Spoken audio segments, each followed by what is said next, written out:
Tantangan nuklir. Mari kita mulai dengan musuh akrab manusia, yaitu perang nuklir.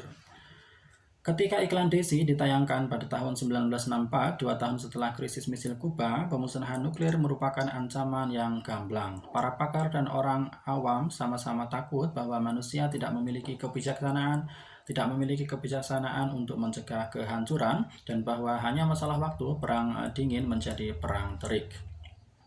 Faktanya, manusia berhasil mengatasi tantangan nuklir.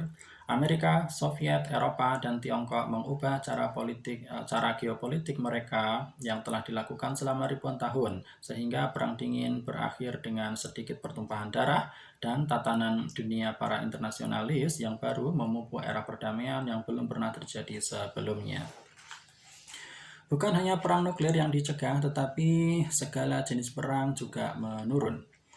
Sejak tahun 1945, secara mengejutkan, beberapa perbatasan telah digambar ulang melalui agresi terbuka, dan sebagian besar negara telah berhenti menggunakan perang sebagai alat politik standar. Pada tahun 2016, meski terjadi perang di Suriah, Ukraina, dan beberapa titik panas lainnya, lebih sedikit orang yang meninggal karena kekerasan manusia daripada yang meninggal karena obesitas, kecelakaan mobil, atau bunuh diri. Ini mungkin pencapaian politik dan moral terbesar di zaman kita. Sayangnya, ketika sekarang kita sudah terbiasa dengan pencapaian ini, sehingga kita menganggapnya sebagai hal yang wajar. Inilah mengapa sebagian orang membiarkan diri mereka bermain api. Rusia dan Amerika Serikat baru-baru ini memulai perlombaan senjata nuklir baru, mengembangkan mesin-mesin kiamat baru yang mengancam untuk membatalkan keuntungan yang diperoleh dengan susah payah dalam beberapa dekade terakhir dan membawa kita kembali ke jurang kehancuran nuklir. Sementara itu, publik telah belajar untuk berhenti mengkhawatirkan dan mencintai bom seperti yang disarankan dalam Dr. Strangelove, atau baru saja melupakan keberadaannya.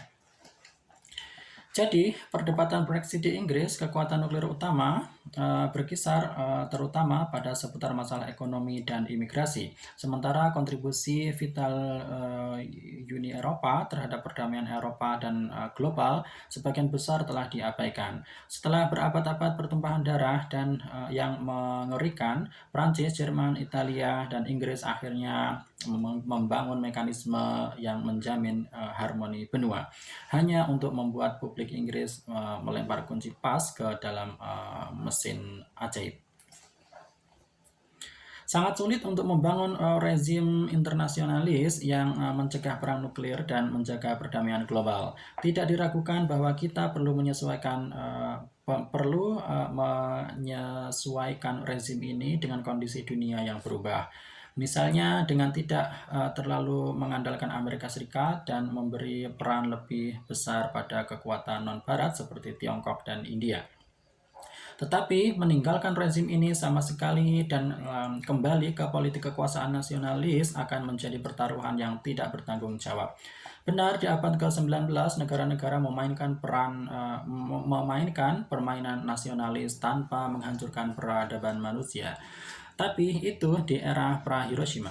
Setelah itu, senjata nuklir telah meningkatkan taruhannya dan mengubah sifat dasar perang dan politik. Selama manusia tahu bagaimana memperkaya uranium dan plutonium, kelangsungan hidup mereka tergantung pada hak istimewa pencegahan perang nuklir di atas kepentingan negara tertentu.